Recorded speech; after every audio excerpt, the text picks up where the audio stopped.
Buenas noches, profesor. Buenas noches, compañeros. Nosotros somos el grupo uno.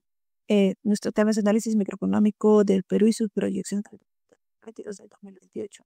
Los integrantes son Cassandra Cayucci, Carmen Cárdenas, Rodrigo Maldonado, quienes habla Estefan Casa y Elmer Junior Sánchez. Acá empezamos por la introducción. El Perú es una de las economías más estables de América Latina, ya que después de la pandemia el país mostró una recuperación importante gracias al impulso de la minería, el comercio y el consumo interno. Instituciones como el Banco Central de Reservas del Perú, conocido como el BCRP, y el Ministerio de Economía y Finanzas como el MEF, han sido claves para mantener la estabilidad económica, controlar la inflación y promover sobre todo el crecimiento. El objetivo de este análisis es mostrar la situación, cómo se encuentra actualmente el país y cómo ha tenido un gran ¿no? Hacia estos próximos años que vienen. Tenemos los fundamentos de la macroeconomía. La macroeconomía estudia el funcionamiento general de la economía a través de variables como el PBI, la inflación, el desempeño y el tipo de cambio que hoy en día varía. En el Perú, el BCRP y el MEF son claves para mantener la estabilidad económica y controlar la inflación, ¿no? Ha pasado una fuerte caída del 11% en 2020 en un crecimiento del 13.4% en el 2021 y en el 2024 se mantiene alrededor del 2.5%. La inflación se encuentra controlada y el tipo de cambio es estable, lo que refleja confianza en la política económica. Sin embargo, persisten desafíos como la informabilidad laboral, los conflictos sociales y la dependencia de la minería. A pesar de ello, el Perú continúa siendo un país atractivo para la inversión extranjera, ¿no? Como podemos ver en las imágenes, aquí tenemos un reflejo de cómo va el avance de los índices, en los indicadores de lo que es el PBI, la inflación, el desempeño, el tipo de cambio y la balanza comercial. Igual podemos ver los principales instrumentos del análisis de macroeconomía. Tenemos el análisis del mercado laboral, los índices de confianza, los indicadores fiscales y monetarios, los modelos econométricos y las cuentas nacionales, cómo se están desempeñando desde el 2020 al 2024 y sucesivamente, ¿no? Le doy pase a mi compañera para que continúe con la exposición. ¿Qué tal, profesor? Un gusto. Le saluda Carmen Cárdenas. En esta oportunidad le voy a explicar acerca del punto 3, evolución de la economía y su incidencia en el país. 3.1, historia y evolución de la economía mundial. Bueno, en los últimos años, la economía mundial ha pasado por grandes cambios. En 2020, con la pandemia del COVID-19, se produjo la peor contracción global desde la Segunda Guerra Mundial. El PBI cayó un 3.1%, mientras que en el Perú un 11%, reflejando su alta dependencia del entorno externo. En 2021 vino una fuerte recuperación gracias a los estímulos fiscales, la vacunación y la reapertura de los mercados. El Perú creció con ello un 13.3% por encima del promedio mundial. Sin embargo, en el 2022, el conflicto que se dio entre Rusia y Ucrania interrumpió este repunte, elevando los precios de la energía y los alimentos y generando una inflación global. En respuesta, los principales países subieron sus tasas de interés, lo que controló la inflación pero desaceleró el crecimiento económico. Ahora, según el Fondo Monetario Internacional y el Banco Mundial, para 2025, el crecimiento global se estabilizará cerca del 3% en una etapa de normalización, con menor inversión y un crecimiento más fragmentado. Este contexto es muy importante, ¿no?, para países como el de nosotros, Perú, cuya economía es abierta y depende de las exportaciones. Ahora, como podemos observar en el gráfico, el desempeño de Perú sigue cerca de los siglos de la economía mundial, ¿no? Fuerte caída en el 2020, el rebote en el 2021 y luego un crecimiento moderado a lo largo de los años. Tenemos ahora lo que corresponde al 3.2, principales tendencias y cambios recientes en la economía. En los últimos años, el Perú ha mostrado una tendencia de resiliencia económica frente a un entorno internacional adverso. Tras una contracción del PBI real del 11% en 2020, 13.6% en 2021 y 2.7% en 2023, no lo que refleja la capacidad de adaptación de la economía ante los choques externos que se dan. Entre las principales tendencias se observa una recuperación del consumo interno, impulsada por la mejora del empleo formal, el turismo y el comercio. La inversión minera y pública siguen siendo pilares, ¿no?, del crecimiento, especialmente en proyectos de infraestructura y energía. También destaca la estabilidad monetaria y la baja inflación, gracias a la política monetaria prudente del Banco Central de Reserva, ¿no?, lo que ha permitido mantener un tipo de cambio estable.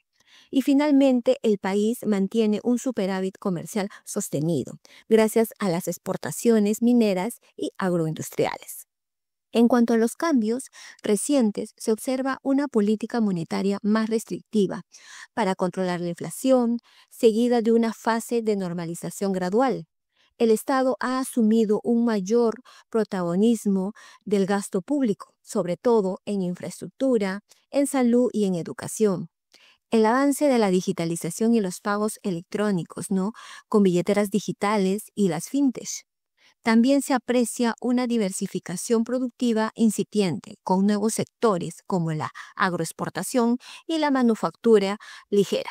Y finalmente se mantienen algunas presiones sociales y políticas que afectan la inversión.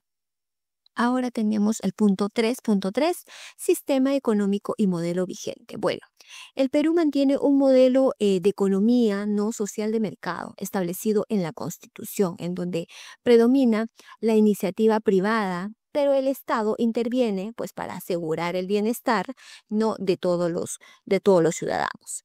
Gracias a este modelo, el país ha logrado mantener una estabilidad macroeconómica, ¿no? Baja inflación y confianza de los inversionistas. También tenemos una fuerte apertura comercial, ¿no?, con más de 20 tratados de libre comercio que han ayudado a impulsar a nuestras exportaciones. El predominio de la inversión privada, que representa más del 80% del total, ¿no?, sigue siendo el motor principal. Y finalmente, el Estado, que cumple el rol social, ¿no?, promoviendo infraestructura, educación y programas sociales para reducir aquellas brechas y mejorar el bienestar de la población. No, en el gráfico podemos observar que el sector servicios, ¿no?, concentra más del 50% del PBI, seguido de la minería y la manufactura, ¿no?, lo que refleja pues una economía abierta y estable, aunque en el desafío de diversificarse para lograr un crecimiento más inclusivo. Gracias. Ahora pasamos al desarrollo del tema asignado. El punto 4.1 es el análisis histórico y proyectado del país. En los años 80, el Perú enfrentó una crisis económica profunda. Hubo déficit fiscal, endeudamiento y una hiperinflación que superó el 7.000% anual. Esta crisis marcó el inicio de un proceso de reformas estructurales en los años 90, con el objetivo de estabilizar precios, atraer inversión pública y abrir la economía. En la década de los años 90 hubieron reformas y estabilidad. Se aplicó lo que muchos conocen como el Free Shock, con la liberación de mercados, privatizaciones y control de inflación. Se logró que la inflación cayera un dígito y la economía recuperó la confianza internacional que se perdió en la década anterior. Aunque hubo costos sociales, ya que por etapas los servicios básicos con los alimentos subieron de precio y se perdieron también muchos trabajos, se logró asentar las bases del modelo económico actual, basándonos en la economía social del mercado. El crecimiento sostenido, que es desde el año 2001 hasta el 2013, bueno, fue los años en el que el país vivió su etapa de mayor expansión económica, gracias al boom minero y las exportaciones, y la estabilidad macroeconómica. El PBI creció en promedio un 5.5% anual y la pobreza se redujo del 54% al 23%. Se firmaron más de 20 tratados de libre comercio, fortaleciendo las exportaciones y las reservas internacionales. Moderación y resiliencia. Consideramos que estos años son desde el 2014 al 2025. Desde el 2014, el crecimiento se moderó entre el 2.5 y el 3.5% afectado por la caída de precios de los metales y conflictos políticos. También nos dimos cuenta que tenemos cierta dependencia de las mineras y las exportaciones. Bueno, como sabemos, en el año 2020 la pandemia provocó una caída del PBI del 11%. A pesar de que fue una caída grande, es uno de los países que mejor se mantuvo en la época de la pandemia. Pero nos recuperamos rápidamente, incrementando un 13.6% en el año 2021, gracias a las políticas fiscales y monetarias sólidas. Actualmente, este año 2025, el Perú mantiene una baja inflación del 3%, un superávit comercial y tipo de cambio estable, aunque con alta informalidad laboral, que es aproximadamente 70%. Para las proyecciones, desde el próximo año hasta el 2025 se espera un crecimiento promedio del 3 a 3.5% anual, con una inflación controlada. Los motores serán la inversión minera, la infraestructura pública, la agroindustria, tecnología y sobre todo digitalización. El escenario optimista habla con la estabilidad política, consideramos que puede haber un crecimiento hasta el 4%. En un escenario negativo, con populismo fiscal o conflictos, un crecimiento bajo del 1.5% al 2%. Aunque sabemos ya que actualmente nuestro país, después de tanta inestabilidad política, no se ha visto muy afectado la inversión extranjera o la economía actual.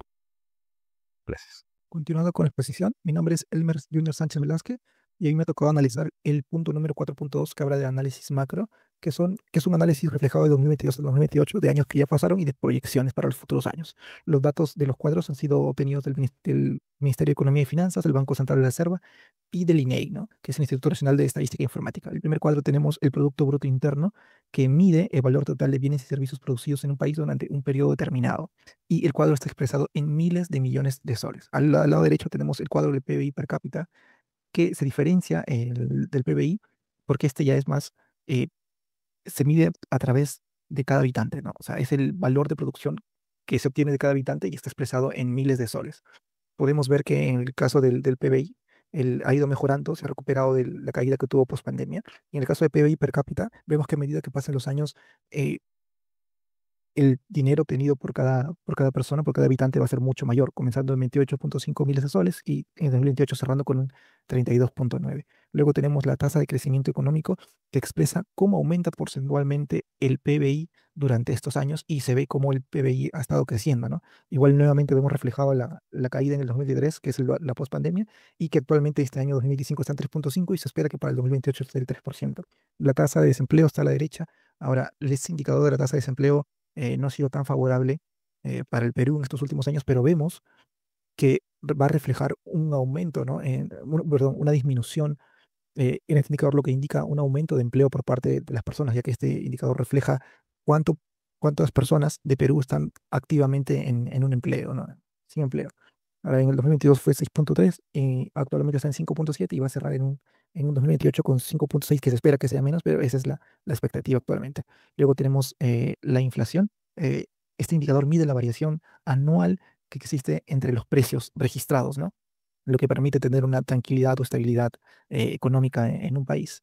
Ahora, en el año 2022, debido a la pandemia, la inflación fue de 7.9 y vemos cómo nos hemos ido recuperando y cómo actualmente en 2025 tenemos 1.5% de inflación nada más, que se espera que el 2028 sea 2.5, pero si cerramos en 1.5, de todas maneras que podría mantenerse ese indicador, ¿no? Ahora, en el cuadro de balanza comercial refleja la diferencia entre exportaciones e importaciones de un país, lo que permite que otros países nos evalúen, por eso es que el indicador está expresado en millones de dólares, ¿no?